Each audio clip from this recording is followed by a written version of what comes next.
உள்ளிட ஒதுக்கீடு தொடர்பான ஒரு வரலாற்று சிறப்புமிக்க தீர்ப்பினை உச்சநீதிமன்றம் வழங்கிய பிறகு ஏறத்தாழ பட்டியல் சமூகத்தினருக்குள்ளாகவே ஆதரவு கருத்துக்களும் எதிர்கருத்துக்களும் தொடர்ந்து பரவி கொண்டிருக்கிற வேளையில் இவர்கள் இருவர் மாத்திரமே மாறி மாறி பதில் சொல்லிக் கொண்டிருக்கிற இந்த ஒரு நெருக்கடியான சூழ்நிலையில் சமூக நீதியின் பக்கம் நாங்கள் நிற்கிறோம், அருந்ததியர்கள் தனித்து விடப்படவில்லை என்கிற மிகுந்த சமூக அக்கறையோடு இந்த மக்கள் இந்த அமைப்பு இந்த கருத்தரங்கத்தை எடுத்திருக்கிறார்கள். ரொம்ப மிக முக்கியமான ஒன்றாக நான் பார்க்கிறேன். எனவே அதற்காக முதலில் நெஞ்சார்ந்த நன்றியை முதலில் நான் உறுதியாக்கிக் கொள்ள கடமைப்பட்டிருக்கிறேன். தோழர்களே, கடந்த ஆகஸ்ட் 1ஆம் தேதி அருந்ததியர் உள்ளிட ஒதுக்கீடு தொடர்பாக ஒரு வரலாற்று சிறப்புமிக்க தீர்ப்பை உச்சநீதிமன்றம் வழங்கியது.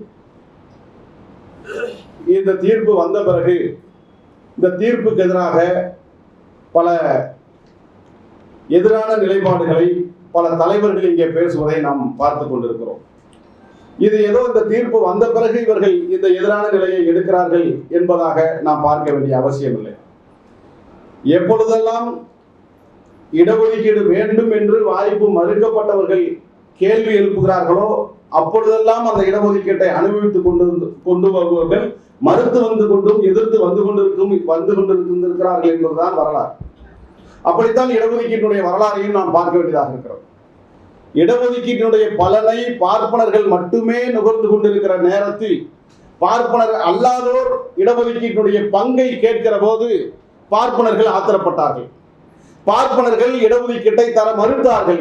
அதற்கு அவர்கள் பல காரணங்களை சொன்னார்கள். உதாரணமாக, பட்டியலின பிரிவினர்களுக்கு இரட்டை வாக்குரிமை வேண்டும் என்று அம்பேத்கர் அவர்கள் கேட்டபோது இந்துக்களை கூறு போட அம்பேத்கர் முயற்சிக்கிறார் என்று காந்தியார் அன்றைக்கு கடுமையாக எதிர்த்து களமாடினார். அதுவும் ஒரு வகையான இடஒதுக்கீட்டு பங்குதான். இப்படி இடஒதுக்கீட்டினுடைய வாய்ப்புகள் மறுக்கப்படுபவர்கள் கேட்கிற போதெல்லாம் வாய்ப்பை அனுபவித்துக் கொண்டு வந்தவர்கள் எதிர்த்தும் மறுத்தும் வந்து கொண்டிருக்கிறார்கள் என்பதுதான் இடஒதுக்கீட்டுடைய வரலாறாக இருக்கிறது. இதற்கு 2 காரணங்கள் உண்டு. இந்த தலைப்பிலே சமூக நீதி பார்வையிலே அருந்ததியர்களுக்கான இடஒதுக்கீட்டை நாம் இங்கே பகிர்ந்து அறிக்க பேச வேண்டும் என்று கட்டளை பிறப்பித்திருக்கிறார்கள். முதலில் இந்த சமூக நீதி என்கிற இந்த கோட்பாடு இன்னும் இடஒதுக்கீடு இத்தனை ஆண்டுகள் கடந்த பிறகும் இந்த சமூக நீதி கோட்பாடு இன்னும் தெளிவாக மக்கள் மத்தியிலே போய் சேரவில்லை என்கிற ஒரு நிதர்சனமான உண்மை அதுக்குள்ளாக அடங்கி இருக்கிறது என்பது நமக்கெல்லாம் கவலை அளிக்கிறது. சமூக நீதி பார்வை புரியாமல் சில பேர் இதை எதிர்த்துக் கொண்டிருக்கிறார்கள். சில பேர் சமூக நீதி என்னவென்று தெரிந்தே இந்த தீர்ப்பை எதிர்த்து வந்து கொண்டிருக்கிறார்கள் என்று இவர்களை 2 விதமாக நாம் பார்க்க முடிகிறது. சமூக நீதி என்பது ஒரு இடஒதுக்கீட்டின் அடிப்படையில் மட்டுமே சுருக்கி பார்க்க வேண்டிய ஒன்றாக அது இல்லை. சமூக நீதி என்பது எல்லாருக்கும் எல்லாமும் போய் சேர வேண்டும், அனைவருக்கும் அனைத்தும் கிடைக்க வேண்டும் என்பதுதான் சமூக நீதி. அது எல்லா தளங்களிலும். அதில் ஒன்று இடஒதுக்கீடு. அந்த இடஒதுக்கீட்டினுடைய பலன்கள் எல்லா சமூக மக்கள் மத்தியிலே போய் கிடைக்க வேண்டும் என்பதுதான் சமூக நீதியினுடைய அடித்தளம். அந்த பார்வையிலே இருந்து இங்கே இடஒதுக்கீட்டுடைய நீட்சி தொடர்கிறது. அது ஆங்கிலேயர்களுடைய ஆட்சி காலத்தில் இருந்து இது மாதிரியான இடஒதுக்கீட்டு போராட்டங்கள் தொடர்ந்து வந்து கொண்டுதான் இருக்கிறது. ஆங்கிலேயர்களுடைய ஆட்சி காலத்தில் இந்தியர்கள் ஆட்சி அதிகாரத்தில் கல்வி, வேலைவாய்ப்பு, நிர்வாகம், சட்டமன்ற பதவிகள் உள்ளிட்ட அனைத்திலும் இந்தியர்கள் பங்கு பெற வேண்டும் என்று போராட்டம் விடுத்தது. ஆங்கிலேயர்களும் அதை ஒப்புக்கொண்டு இந்தியர்கள் பங்கு பெறக்கூடிய வகையிலே திருத்தங்களை கொண்டு வந்தார்கள். இது பின்னாளில் ஆட்சி நிர்வாகம் கேள்விக்குள்ளாக்கப்பட்டு கொண்டு வந்ததை மறுசீராய்வு ஆங்கிலேயர்கள் செய்த போது இந்தியர்கள் இடஒதுக்கீட்டில் பங்கு பெறலாம் என்று நாம் சில வாய்ப்புகளை வழங்கினோம். ஆனால் அந்த வாய்ப்புகளிலே இந்தியர்கள் என்று நாம் எல்லோரையும் அழைத்தாலும் கூட பார்ப்பனர்கள் என்கின்ற ஒரு சாதியினர் மட்டுமே அதிகமாக கல்வியிலே, வேலை வாய்ப்பிலே, சட்டமன்ற பதவிகளிலே அமர்ந்து கொண்டிருக்கிறார்கள். எனவே பார்ப்பனர்கள் அல்லாதவருக்கு இந்த பங்கு போய் சேரவில்லை என்பதை அவர்கள் உணரத் தொடங்குகிறார்கள். அவர்களிடத்திலே பார்ப்பனர் அல்லாதவர்கள் எதிர்த்து கேள்வியை முன்வைக்கிறார்கள். எனவே பார்ப்பனர்கள் மட்டுமே அனுபவித்து வந்த அந்த இடஒதுக்கீட்டை பார்ப்பனர் அல்லாதவருக்கு பகிர்ந்தளிக்கப்பட வேண்டும் என்று போராட்டங்கள் வெடிக்கிறது. இந்த காலகட்டத்திலே தான் ஜோதிராவ் பூலே உள்ளிட்ட சாது மகாராஜா காலங்களிலே தான் இந்த இடஒதுக்கீட்டினுடைய வரலாறுகள் உதயமாகிறது. இன்னும் சொல்ல வேண்டும் என்றால் பிற்படுத்தப்பட்டவர்களுக்கு, விளிம்பு நிலை மக்களுக்கு முதலாக அதிகாரப்பூர்வமாக இடஒதுக்கீட்டை உறுதி செய்தவர் சாது மகாராஜா. சாது மகாராஜா காலத்தில் இருந்து அதனுடைய நீட்சி தொடங்குகிறது. அதற்கு பின்னால் தமிழகத்திலே தென்னிந்திய நல உரிமை சங்கம், சென்னை ஐக்கிய சங்கம் என்று பல சங்கங்கள் உருவாகிறது. இந்த சங்கங்கள் எல்லாம் பார்ப்பனர்கள் இடஒதுக்கீட்டினுடைய பலனை அனுபவிக்கிறார்கள் என்கிற எதிர்ப்பை பதிவு செய்தே வருகிறார்கள். அந்த சென்னை நல உரிமை சங்கம், தென்னிந்திய நல உரிமை சங்கம் தான் பின்னாளிலே நீதி கட்சியாக அது வடிவம் எடுக்கிறது. அந்த நீதி கட்சி ஆட்சிக்கு வந்த பிறகுதான் இடஒதுக்கீடு பரவலாக்கப்படுகிறது, அதிகாரப்பூர்வமாக உறுதி செய்யப்படுகிறது. இப்படியான இந்த இடஒதுக்கீட்டுடைய நீட்சி இன்றைக்கு அருந்ததியர் உள்ளிடஒதுக்கீடு வரை தொடர்ந்து வந்து கொண்டே இருக்கிறது. ஆக இடஒதுக்கீடு என்பது வாய்ப்பு மறுக்கப்பட்டவர்களுக்கு போய் சேர வேண்டிய ஒன்று என்பதுதான் இடஒதுக்கீட்டினுடைய அல்லது சமூக நீதி பார்வையினுடைய அடிப்படை. அந்த அடிப்படையில் இந்தியா முழுவதும் இருக்கிற பட்டியல் சாதி மக்கள் இந்த இடஒதுக்கீட்டினுடைய பலனை அந்தந்த மாநிலங்களிலே அனுபவித்து வந்து கொண்டிருக்கிறார்கள். ஆனால் சில மாநிலங்களிலே பட்டியல் சாதிக்குள்ளாகவே இருக்கிற ஒரு சில பிரிவினர் அந்த இடஒதுக்கீட்டினுடைய பலனை எங்களால் நுகர முடியவில்லை. பட்டியல் சாதிக்குள்ளாகவே பின்தங்கி இருக்கிற பட்டியல் சாதி மக்கள் முன்னேறிய பட்டியல் சாதி மக்களோடு போட்டி போட முடியவில்லை. எனவே எங்களுக்கு இடஒதுக்கீட்டை தனியாக தாருங்கள் அல்லது உள்ளிடஒதுக்கீடாக தாருங்கள் என்கிற கோரிக்கை இந்தியா முழுவதும் வெடித்து வந்தது. அப்படி வெடித்த போராட்டம் பஞ்சாபிலே தொடங்கியது. பஞ்சாபிலே பட்டியல் பிரிவிலேயே இருக்கக்கூடிய பின்தங்கிய பிரிவினருக்கு வழங்கப்பட்டிருக்கிற 25% இடஒதுக்கீட்டை 12.5 12.5 என இரண்டாக பிரித்து இடஒதுக்கீட்டை அவர்கள் உறுதி செய்கிறார்கள். அதற்கு பிறகு ஆந்திராவிலே அங்கிருக்கிற பட்டியல் சாதி மக்களை 4 வகைகளாக பிரித்து ABCD என்று பிரித்து அங்கிருக்கிற மாதிகாக்களுக்கும் மாலாக்களுக்குமாக ஆதி ஆந்திரா உள்ளிட்ட செல்லி உள்ளிட்ட பல குழுக்களுக்கு 4 வகைகளாக அவர்கள் இடஒதுக்கீட்டை பிரித்து தருகிறார்கள். இப்பொழுது ஆந்திராவில் வழங்கப்பட்ட இந்த இடஒதுக்கீடு 4 வகைகளாக பிரித்து வழங்கியதனால் எங்களுக்கிடையே இருக்கிற தலித்து மக்களுடைய ஒற்றுமை சிதைந்து விடுகிறது. இப்படி வழங்குவதற்கு அரசியலமைப்பு சட்டத்தில் இடமில்லை. எனவே இந்த சட்டத்தை ரத்து செய்ய வேண்டும் அல்லது அந்த அரசாணையை ரத்து செய்ய வேண்டும் என்று ஆந்திராவிலே போராட்டங்கள் வெடித்தது. அந்த போராட்டத்தின் வாயிலாக அது நீதிமன்றம் போனது. நீதிமன்றத்திலே அந்த சட்டம் செல்லாது என தீர்ப்பு சொல்லப்பட்டது. பின்னாளிலே பஞ்சாப் போன்ற மாநிலங்களிலும் 5 நீதிபதிகளை கொண்ட நீதிபதிகள் மாறுபட்ட தீர்ப்புகளை வழங்கினார்கள். ஆந்திராவிலே செல்லாது என்பதை போல 5 நீதிபதிகளை கொண்ட தீர்ப்புகள் செல்லும் என்கிற தீர்ப்பும் வழங்கப்பட்டது. எனவே 2 தீர்ப்புகளும் முரண்பாடாக இருக்கிற காரணத்தினால் இந்த வழக்கு 7 பேர் கொண்ட நீதிமன்றத்திற்கு மாற்றம் செய்யப்பட்டு உச்ச நீதிமன்றத்திலே நடந்து வந்தது. அந்த காலகட்டத்திலே தான் தமிழகத்தில் பட்டியல் சாதி மக்களுக்கு அதற்குள்ளாக இருக்கிற அருந்ததியர் மக்களுக்கு இடஒதுக்கீட்டுடைய பலனை நுகர முடியவில்லை. எனவே தமிழகத்தில் அருந்ததியர்களுக்கு தனியாக இடஒதுக்கீட்டை பிரித்து தாருங்கள், அருந்ததியர்களுக்கு உள்ளிடஒதுக்கீடு தாருங்கள் என்கிற கோரிக்கை ஏறத்தாழ 80களின் தொடக்கத்தில் இருந்து இங்கு இருக்கிற ஒட்டுமொத்த அருந்ததியர் இயக்க பிரதிநிதிகளும் ஜனநாயக சக்திகளும் 40 ஆண்டு காலமாக போராடினார்கள், வாதாடினார்கள், மன்றாடினார்கள்.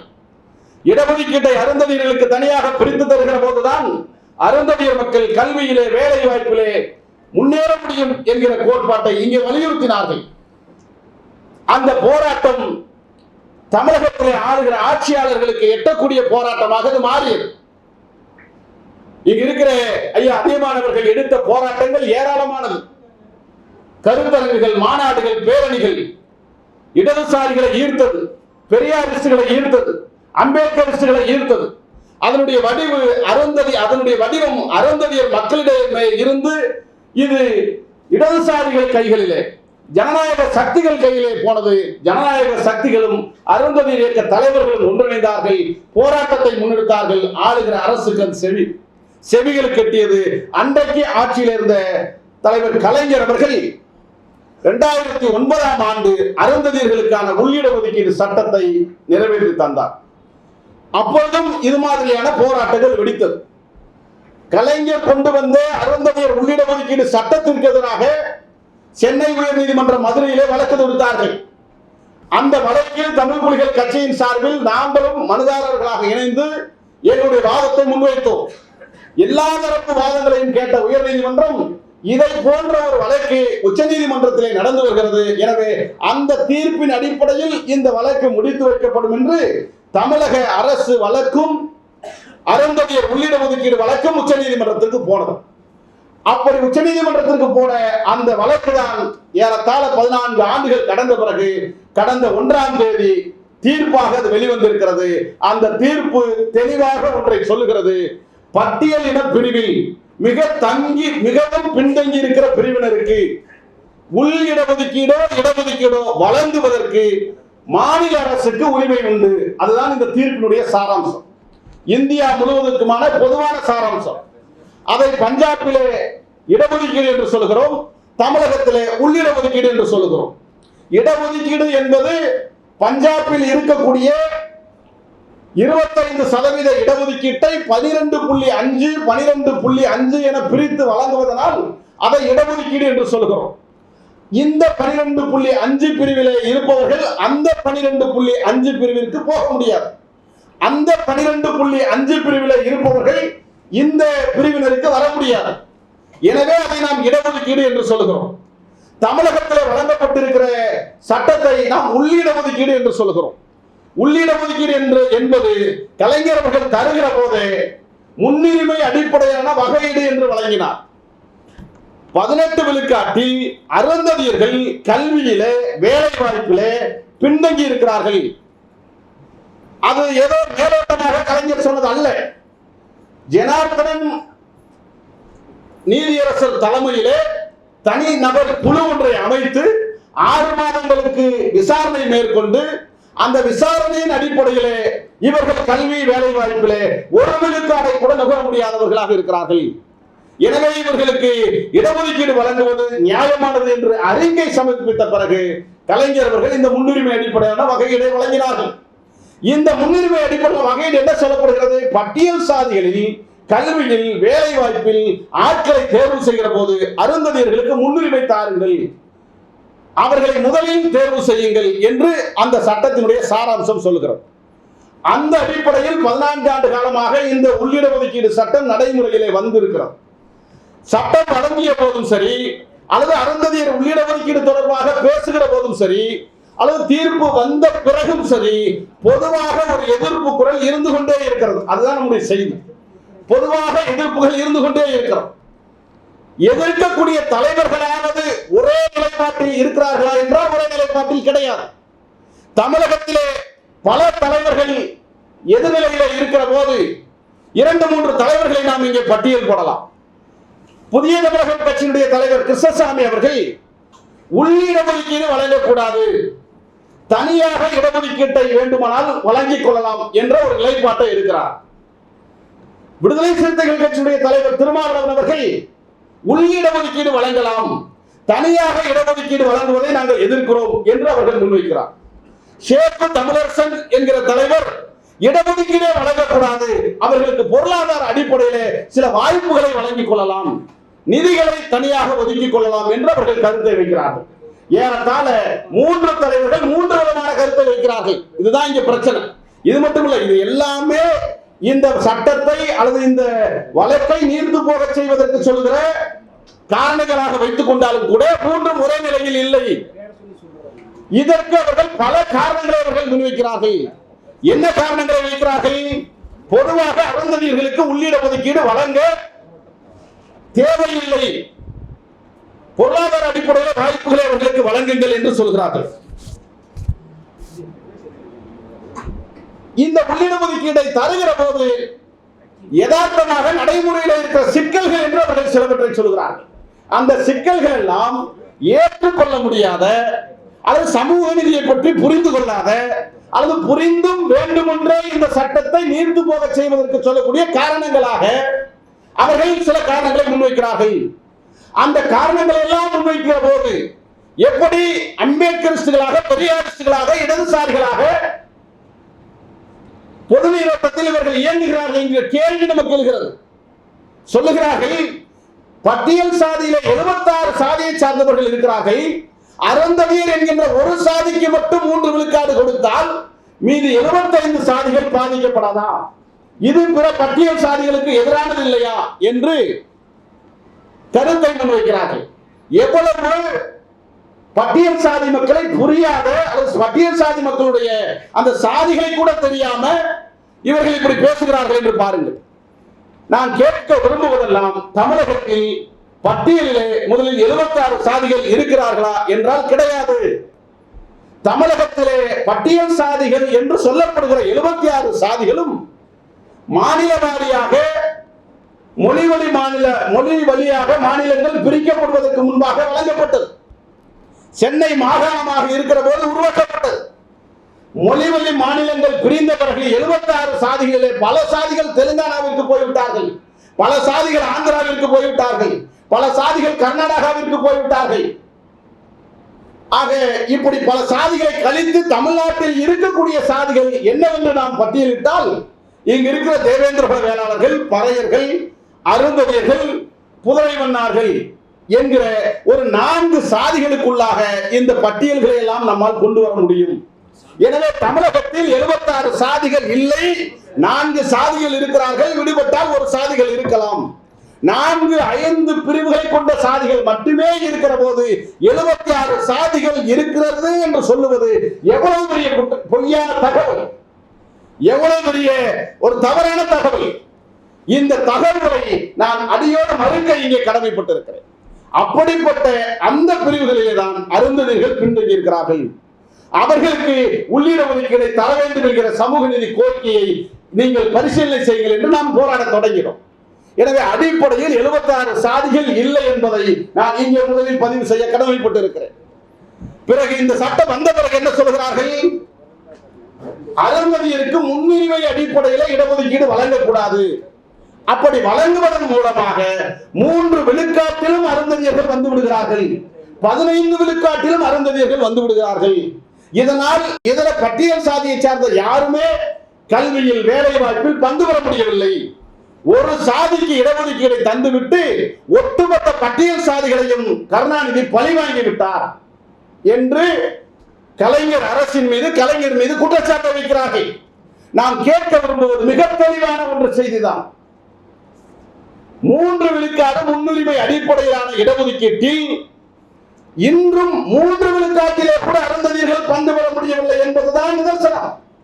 இந்த சட்டம் வழங்கப்பட்டு 14 ஆண்டுகளாகிவிட்டது. 14 ஆண்டுகளில் இன்றைக்கும் சட்டம் வந்த பிறகும் கூட 3 விழுக்காட்டு இடஒதுக்கீட்டை வேலை வாய்ப்பில் அருந்ததியர்கள் எட்டவில்லை. அதுதான் ரொம்ப முக்கியமானது. இங்கே மருத்துவர் கிருஷ்ணசாமி அவர்களோ, நாம் தமிழர் கட்சியினுடைய தலைவர் சீமான் அவர்களோ கடந்த நிகழ்ச்சியிலே ஒரு தாளை, ஒரு அறிக்கையை காட்டி பேசுகிறார். அந்த அறிக்கையில் என்ன சொல்லப்பட்டிருக்கிறது? ஒரு பல்கலைக்கழகத்தில் ஆசிரியர் காலி பணியிடங்கள் காலியாக இருக்கிறது, விண்ணப்பிக்கலாம் என்று ஒரு விண்ணப்ப செய்தி வந்திருக்கிறது. அந்த விண்ணப்ப செய்தியில் துறை வாரியாக இடங்கள் ஒதுக்கப்பட்டிருக்கிறது. ஹிஸ்டரியா, அதில் அருந்ததியருக்கு இடஒதுக்கீடு ஒதுக்கப்பட்டிருக்கிறது.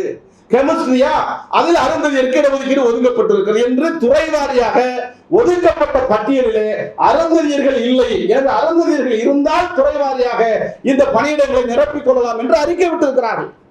அந்த அறிக்கை எப்பொழுது? 2010ஆம் ஆண்டு விட்டது. 2010ஆம் ஆண்டு விடப்பட்ட அந்த அறிக்கையை சீமானவர்கள் கையிலே தூக்கி வைத்துக் கொண்டு கடந்த சில மாதங்களுக்கு முன்பாக மேடையிலே பேசுகிறார். பார்த்தீர்களா, இத்தனை வேலை வாய்ப்புகளில் அருந்ததியர்களே பயன்படுத்தி விட்டார்கள், இதர பட்டியல் சாதிக்காரர்களுக்கு முட்டை தான் கிடைத்திருக்கிறது என்று அவர் பேசுகிறார். பேசுகிற போது என்ன தெரியும்? சீமான் சொல்வது சரிதானே, தாழ்த்தப்பட்ட தலைவர்கள் சொன்னது சரிதானே, இத்தனை இடங்கள் அருந்ததியருக்கு தானே ஒதுக்கப்பட்டிருக்கிறது, இதனால் பறையர்களும் பல்லர்களும் பாதிக்கப்படுவார்கள் என்று நியாயத்தை போல தெரியும். ஆனால் 2010 ஆண்டு வெளியிடப்பட்ட அந்த விண்ணப்பத்தில் ஏறத்தாழ காலியாக கிடக்கிற அத்தனை பணியிடங்களிலும் ஒரு இடங்கள் 2 இடங்களிலே மட்டும்தான் அருந்ததியர்கள் பூர்த்தி செய்யப்பட்டிருக்கிறார்கள். மீதி இருக்கிற அத்தனை இடங்களும் இதர பட்டியல் சாதிக்காரர்களால் தான் பூர்த்தி செய்யப்பட்டிருக்கிறது. ஏனென்றால் இந்த சட்டம் என்ன சொல்கிறது, அருந்ததியர்கள் இல்லை என்றால் இதர பட்டியல் பிரிவினர் அது பங்கு பெறலாம் என்கிற ஒரு அரசாணை இருக்கிறது. அந்த அரசாணையை பயன்படுத்தி இதர பட்டியல் சாதிக்காரர்கள் அந்த இடத்தை நுகர முடிகிறது, பங்கு பெற முடிகிறது. இன்னும் வெளிப்படையாக உண்மையை பேச வேண்டும் என்று சொன்னால், யாருக்காவது மனச்சாட்சி இருக்கிறது என்று சொன்னால், இன்றைக்கும் அருந்ததியர்களுக்கு ஒதுக்கப்பட்ட காலி பணியிடங்களிலே தகுதியான அருந்ததியர்கள் இருந்தும் தகுதியானவர்கள் இல்லை என்று சொல்லி இதர பட்டியல் சாதிக்காரர்கள் வேலை வாய்ப்பில் இணைந்து கொண்டே இருக்கிறார்கள். யதார்த்தமான உண்மை அதுதான். வேண்டுமானால் இவர்களுக்கு நான் சொல்ல கடமைப்பட்டிருக்கிறது. அப்படி ஒருவேளை 3 விழுக்காட்டையும் அனுபவித்து 15 விழுக்காட்டிலும் அனுபவித்த இந்த 14 ஆண்டு காலத்தில் ஒரு அருந்ததியரை நீங்கள் ஆதாரப்பூர்வமாக காட்டுங்கள் என்று நாங்கள் தொடர்ந்து கேட்கிறோம். ஒருவர் கூட காட்டுவதில்லை. வெள்ளை அறிக்கை நீங்கள் என்ன கேட்பது, நாங்கள் கேட்கிறோம். இந்த சட்டம் வருவதற்கு முன்பாக இந்த மக்கள் நிலை என்ன, சட்டம் வந்த பிறகும் இந்த மக்களுடைய நிலை என்ன என்பதை நீங்கள் வெள்ளை அறிக்கையாக வெளியிடுங்கள் என்று நான் இங்கே பதிவு செய்ய விரும்புகிறேன். ஏனென்றால் இன்றைக்கு இப்பொழுது இந்த மாதத்திலே கூட 16/9/2024 ஆண்டு திருவள்ளுவர் பல்கலைக்கழகத்தின் சார்பிலே ஒரு அறிவிப்பு வெளியே வந்திருக்கிறது. இந்த அறிவிப்பு என்ன சொல்கிறது, அந்த பல்கலைக்கழகத்திலே கெமிஸ்ட்ரிக்கு, ஜுவாலஜிக்கு, கம்ப்யூட்டர் சயின்ஸ், பிசிக்ஸ், காமர்ஸ் உள்ளிட்ட அந்த அரசு அந்த பேராசிரியர் பணியிடம் காலியாக இருக்கிறது. இந்த காலியான பணியிடங்களிலே SCA woman 1, SCA woman computer சயின்ஸுக்கு ஒருத்தவங்க, பிசிக்ஸுக்கு SCA உமன் ஒருத்தவங்க, காமர்ஸுக்கு SCA உமன் ஒருத்தவங்க, ஏறத்தாழ 4 பேர் அருந்ததியர் உமன் பெண்கள் காலியாக உள்ள பணியிடங்களுக்கு விண்ணப்பிங்கள் என்று விண்ணப்பம் செய்யப்பட்டிருக்கிறது. இப்பொழுது நாம் என்ன கேட்க விரும்புகிறோம் என்று சொன்னால், இதில் SC என்கிற பிரிவினருக்கு இதில் இடம் இல்லை. இந்த செய்தியை பார்க்கிற போது நமக்கு என்ன தெரியும், 4 வேலை தான் வந்திருக்கு, 4யுமே SCக்கு கொடுக்குறாங்க, இதர SCக்கு கொடுக்கலையே அப்படின்னு சொல்லுவாங்க. இதர SCக்கு கொடுக்கவில்லை என்பது அல்ல பொருள். இடஒதுக்கீடு வழங்குகிற போது ஒரு ரோஸ்டல் முறை என்கிற ஒரு முறையை கொண்டு வருவார்கள். இது ரொம்ப முக்கியமானது. ஏன்னா எல்லாருமே சொல்றது இடஒதுக்கீடு கூட நாங்க ஆதரிக்கிறோங்க, ரோஸ்டல் முறையை தாங்க நாங்க ஆதரிக்க முடியாது. எடுத்தோட 2வது இடத்துல SCA கொண்டு வந்துடுறாங்க, அதனால எங்களால போக முடியலன்னு சொல்றாங்க. நாம் என்ன சொல்றோம்னா, ரோஸ்டல் முறை என்பது பலன் பெறாத மக்களுக்கு பலனை உருவாக்கி தருவதற்கு தான். இப்பொழுது உதாரணமாக அதுவரை இந்த ரோஸ்டல் முறையில 2வது இடத்தில் SC இருந்தார்கள். SCக்கு ஆட்கள் வேலைக்கு தேர்வு செய்யப்படுகிறார்கள் என்று சொன்னால் SC என்கிற பெயரில் எல்லோரும் அந்த வேலை வாய்ப்பிலே இடம்பெற வாய்ப்பு இருந்தது. இப்பொழுது அருந்ததியர்களுக்கு உள்ளே ஒதுக்கீடு வழங்கிய பிறகு 2ஆம் இடத்தில் SC என்கின்ற இருந்த இடத்தை ரோஸ்டல் முறையிலே அருந்ததியருக்கு கொண்டு வந்திருக்கிறார்கள். வேலைக்கு தேர்வு செய்யப்படுகிற போது முன்னுரிமை அடிப்படையிலே 2வது இடத்தில் அருந்ததியர்கள் இருந்தால் அவர்களை பூர்த்தி செய்ய வேண்டும் என்பது அந்த ரோஸ்டல் முறை சொல்லுகிறது. 2வது இடத்துல அருந்ததியரை கொண்டு வரீங்க, அதான் பிரச்சனை. என்னன்னா, இடஒதுக்கீடு கொடுத்ததே சமூக நீதி தான், முன்னுரிமை கொடுத்ததே வேலைக்கு வரணும் தான். இப்பொழுது இப்படி யோசித்து பாருங்களேன், BC என்கிற இடஒதுக்கீட்டில இருந்து MBC என்று 20 விழுக்காடு தனியாக இடஒதுக்கீடு பிரித்து வழங்கினார்கள். பிரித்து வழங்கிய பிறகு ரோஸ்டல் முறையிலே அட்டவணையிலே BC என்று இருந்த இடத்தில் MBCக்கு பிரித்து தந்த பிறகு BCயை கீழே இறக்கிவிட்டு MBCயை முன்னால் கொண்டு வந்து விட்டார்கள். ஏனென்றால் BCயை விட MBC பின்தங்கி இருக்கிறார்கள். பின்தங்கி இருக்கிறவனுக்கு முதலில் வேலை கொடு என்பதுதான் அந்த ரோஸ்டல் முறையுடைய சாராம்சம். எனவே SC இடஒதுக்கீட்டிலிருந்து SCயை வந்து விட்டார்கள், அவர்களிட பின்தங்கி இருக்கிறார்கள். எனவே SCயை கீழே கொண்டு வந்து SCயை மேலே கொண்டு வா என்பதுதான் ரோஸ்டல் முறையினுடைய அடிப்படை. அதுதான் சமூக நீதி. அப்படித்தான் வழங்க வேண்டும். எந்த ஒரு BC சமுதாயத்தை சார்ந்தவர்களும் ரோஸ்டல் முறையிலே BCயை கீழே இறக்கி MBCயை ஏன் மேலே கொண்டு வந்தா என்று எந்த பிற்படுத்தப்பட்ட இயக்கங்களும் எதிர்க்கவில்லை. ஆனால் எஸ்சியை கீழே இருக்க எஸ்சி ஏவை ஏன் மேலே கொண்டு வந்தாய் என்று எதிர்க்கிறோமே. அப்படி என்றால் இது சமூக ரீதியான சாதி ரீதியான காழ்ப்புணர்ச்சியா? இடஒதுக்கீடை தெரிந்து கொள்ளவில்லையா? சமூக நீதியை பற்றி புரிதல் இல்லையா? அல்லது யாரை ஏமாற்றுகிற வேலை? இதுதான் இங்க இருக்கிற பிரச்சனை. பிரச்சனை என்னன்னா பாருங்க அருந்ததி தலைவர்கள் என்பவர்கள் இந்த இயக்கத்தை அல்லது இந்த மக்களை நல்வழிப்படுத்தக்கூடிய ஒற்றுமைக்கு வழி சேர்க்கக்கூடிய தலைவர்களாக இருக்க வேண்டும். இங்க இருக்கிற பட்டியல் சாதி தலைவர்கள் அரசியலை தெரியாத, சமூக நீதியை புரியாத, இடஒதுக்கீட்டை புரியாத, இந்த வேலைவாய்ப்புடைய பலனை பெற்றுக் கொண்டிருக்கிற ஒயிட் காலர்ஸ் என்று சொல்லக்கூடிய படித்தவர்கள் மத்தியிலே பார்த்தாயா உன்னுடைய வேலையை அவன் பறிந்து கொள்கிறான் என்று பொய்யான தவறான குற்ற செய்திகளை பரப்பி பட்டியல் சாதி மக்கள், அருந்ததியர் மக்களை எதிராக பார்க்கக்கூடிய மனநிலைக்கு தள்ளியது யார்? இங்கிருக்க முன்னேறிய பட்டியல் சாதியை சார்ந்த தலைவர்கள் என்று நான் பகிரங்கமாக குற்றச்சாட்டை வைக்க விரும்புகிறேன். நான் கேட்கிறோம், இப்பொழுது நாங்கள் நேர்மையாக பேசுகிறோம். அழகாக சொன்னார்கள் வாஞ்சிநாதன் பேசுகிற போது, அருந்ததியர் மக்களுக்கான பிரச்சனையில் ஒரு தீர்ப்பு வருகிறது. அதிலே மருத்துவர் கிருஷ்ணசாமி அவர்களுக்கு மாற்று கருத்து உண்டு, அண்ணன் திருமாவளவன் அவர்களுக்கு மாற்று கருத்து உண்டு, சேப்பு தமிழரசன் அவர்களுக்கு மாற்று கருத்து உண்டு, இன்னும் எண்ணற்ற தலைவர்களுக்கு மாற்று கருத்து உண்டு. அப்படி மாற்று கருத்து இருக்கிற போது இந்த மாற்று கருத்தை சரி செய்ய பாதிக்கப்பட்ட அருந்ததியர் தலைவர்களோடு பேசுவதற்கு யாருமே முன்வராதது ஏன்? நாங்கள் பேச மாட்டோம் என்று சொல்கிறோமா? ஒருவேளை உங்களுக்கு புரிதல் இல்லை என்றால் நீங்கள் மாற்றிக்கொள்ளுங்கள், எங்களுக்கு புரிதல் இல்லை என்றால் நாங்கள் மாற்றிக்கொள்கிறோம். பேச்சுவார்த்தையின் மூலமாக இந்த இடஒதுக்கீட்டை புரிந்து கொள்ள முடியுமே. இதை விடுத்துவிட்டு ஏதோ ஒரு பூச்சாண்டி போல இடஒதுக்கீடு ஒட்டுமொத்தமாக பறிபோகிறது. அம்பேத்கருக்கு எதிராக இருக்கிறார்கள், அரசியல் அமைப்பு சட்டத்துக்கு எதிராக இருக்கிறார்கள். என்ன இப்பொழுது இருக்கிற அருந்ததியர் சமுதாயத்தை சார்ந்த தலைமுறைகள் அம்பேத்கரை படிக்காமல் வந்து விட்டார்களா? அரசியல் அமைப்பு சட்டம் தெரியாமல் வந்து விட்டார்களா? ஒற்றுமையை பற்றி யாருக்கு பாடம் எடுத்துக் கொண்டிருக்கிறீர்கள்? இன்றைக்கும் தமிழகத்திலே பட்டியல் சாதி மக்கள் ஒற்றுமையாக இருக்கிறார்கள் என்றால் அதற்கு ஒரே காரணம் அருந்ததியர் மக்கள். நீங்கள் எந்த தாக்குதலை கொடுத்தாலும் அமைதியாக இருப்பதுதான் காரணம். இடஒதுக்கீட்டால் பாதிக்கப்படுகிற அருந்ததியர் ரோட்டுக்கு வரல, அமைதியாக்குறான். தாழ்த்தப்பட்ட ஒரு ஒற்றுமை வேண்டும் என்பதற்காக 3 விழுக்காடு இடஒதுக்கீடு வந்த பிறகு அதை பலனடைய முடியவில்லை.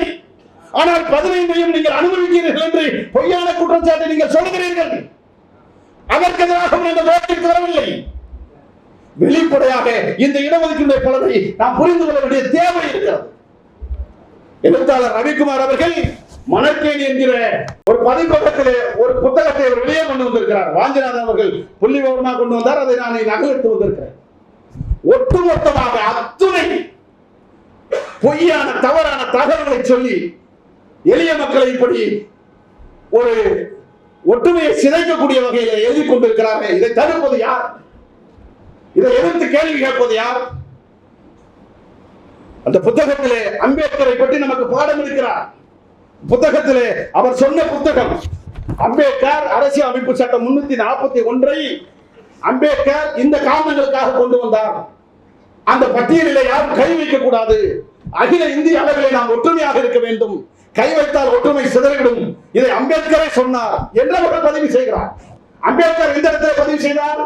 அந்த புத்தகத்திலே அந்த ரவிக்குமார் அவர்கள் கொடுத்த செய்தியை சில நேரங்களிலே சொல்லி முடிக்கிறேன். அண்ணல் அம்பேத்கர் கூறியது என்ன? அந்த தலைப்புல அந்த புத்தகத்தில் அவர் எழுதுறாரு. அரசியல் நிர்ணய சபையில் அரசமைப்பு சட்டத்தின் உறுப்பு 341 342 ஆகியவற்றை அறிமுகம் செய்த போது அண்ணல் அம்பேத்கர் பின்வருமாறு பேசினார். என்ன பேசினார்? இந்த 2 உறுப்புகளையும் இங்கே இணைப்பதன் நோக்கம் அரசமைப்பு சட்டத்தின் பட்டியல் சாதிகள் மற்றும் பழங்குடி சாதிகளின் நீண்ட அட்டவணையை சேர்த்து அதன் சுமையை கூட்ட வேண்டாம். பட்டியல் சாதி மக்களுடைய அட்டவணைகளை நீண்ட நெடிய அட்டவணையாக இணைத்து அதனுடைய சுமையை கூட்ட வேண்டாம். அரசமைப்பு சட்டத்தில் பட்டியல் சாதிகளுக்குள் பழங்குடியினர் பிரிவுகளுக்குள் அளிக்கப்பட்டிருக்கிற உரிமைகளை அவர்கள் பெறுவதற்கு ஏற்ப அந்த பட்டியல்களை குடியரசுத் தலைவர் ஒரு மாநிலத்தின் ஆளுநர் அல்லது ஆட்சியாளரோடு கலந்து ஆலோசித்து அரசாணையாக வெளியிடலாம். இது குடியரசுத் தலைவர் அரசாணையாக வெளியிடலாம். ஆனால் குடியரசுத் தலைவர் மட்டும்தான் அரசாணை வெளியிட வேண்டும் என்று சொல்லவில்லை. தமிழ்நாடு அரசு அல்லது ஒரு மாநில அரசு அரசாணை வெளியிடக்கூடாது என்று சொல்லவில்லை. அதற்கு மேலாக மாநில அரசுகளோடு கலந்தாலோசித்த பிறகு குடியரசுத் தலைவர் வகுத்த அந்த பட்டியல் பிரிவுக்குள் யாரையும் சேர்க்கவோ நீக்கவோ கூடாது என்பதற்காகத்தான் இந்த பிரிவுகளை நான் கொண்டு வந்திருக்கிறேன் என்று அம்பேத்கர் சொன்னதாக நான் சொல்லவில்லை, எழுத்தாளர் ரவிக்குமார் சொல்கிறார். இங்க என்ன கேட்க விரும்புறோம்? சுமையை சேர்க்கக்கூடாதுன்னு சொல்றாரு, பிரிவுகளை நீக்கிறதுக்கோ சேர்க்கிறதுக்கோ கூடாதுன்னு சொல்றாரு.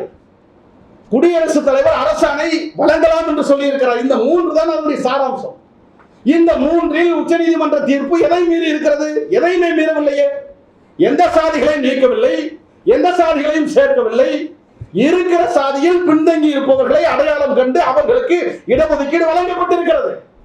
இது எப்படி அரசியலமைப்பு சட்டத்தை மீறியதாக இருக்கும்? எனவே அரசியலமைப்பு சட்டத்தை தெரியாத மக்களிடத்திலே சட்டத்தை மீறுகிறார்கள், அம்பேத்கரை மீறுகிறார்கள், தாழ்த்தப்பட்டவருடைய ஒற்றுமையை சீர்குலைக்கிறார்கள் என்று தவறான பொய்யான தகவலை தரக்கூடிய இந்த தலைவருடைய கருத்தை பட்டியலின மக்கள் மட்டுமல்ல ஜனநாயக சக்திகள் நிராகரிக்க வேண்டும்.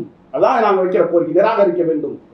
என் அன்பிற்குரிய இதையும் மீறி ஒரு செய்தியை சொல்லி நிறைவு செய்கிறேன். கிரிமிலேயர் என்கிற ஒரு பாம்பை காட்டி, அது கிரிமிலேயர் என்கிற ஒரு கருத்தை சொல்லி ஒட்டுமொத்தமான இடஒதுக்கீட்டிற்கும் வெடிவைக்க நினைக்கிறார்கள். அதை நாம் புரிந்து கொள்ள வேண்டும். ஒன்றை புரிந்து கொள்ள வேண்டும், கிரிமிலேயர் முறையை யாருமே ஏற்கவில்லை. பட்டியல் சாதியில் இருக்கிற ஆதித்தமிழர் பேரவையோ தமிழ் புலிகள் கட்சியோ எந்த கட்சியும் கிரிமிலேயரை ஏற்கவில்லை.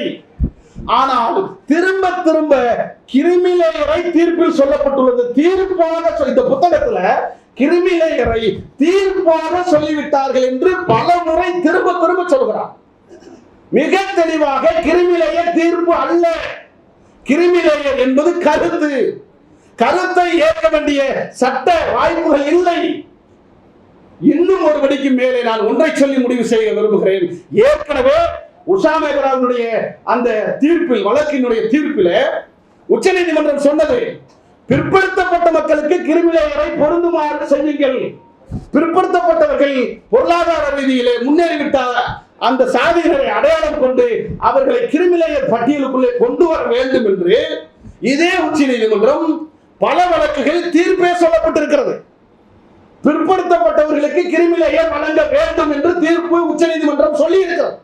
ஆனால் அந்த தீர்ப்பை தமிழ்நாடு அரசு ஏற்கவில்லை. தமிழ்நாடு அரசு தீர்ப்பு சொன்ன பிறகும் கூட கிரிமிலேயரை பிற்படுத்தப்பட்ட சாதி பட்டியல்களிலே தமிழ்நாடு அரசு ஏற்கவில்லை, நடைமுறைப்படுத்தவில்லை. இப்போது நாம் என்ன கேட்கிறோம்? தமிழ்நாடு அரசு கிரிமிலேயர் வழங்க வேண்டும் என்று சொன்ன தீர்ப்பையே தூக்கி எறிந்தது. தீர்ப்பையே தூக்கி எறிந்த திராவிட மாடல் அரசு வெறும் கருத்தையா ஏற்க போகிறது? நாம் ஏன் அச்சப்பட வேண்டும்? இந்தியாவில் அவள் சொல்லலாம், தமிழ்நாடு இப்படி இருக்கு, இந்தியா முழுவதும் வேற மாதிரி இருக்குன்னா எந்த மாநிலத்தில் பிரச்சனை அந்த மாநிலத்தில் போராடுவோமே. போராடுவதற்கு நாங்கள் தயாராக இருக்கிறோமே. பட்டியல் சாதியிலே பாதிக்கப்பட்ட மக்களோடு நிற்பதாக சொல்லுகிற தலைவர்கள் பாதிக்கப்பட்ட அருந்ததிகளோடு நிற்கவில்லை என்பது எவ்வளவு பெரிய கேள்விக்குத்தானதாக இருக்கிறது.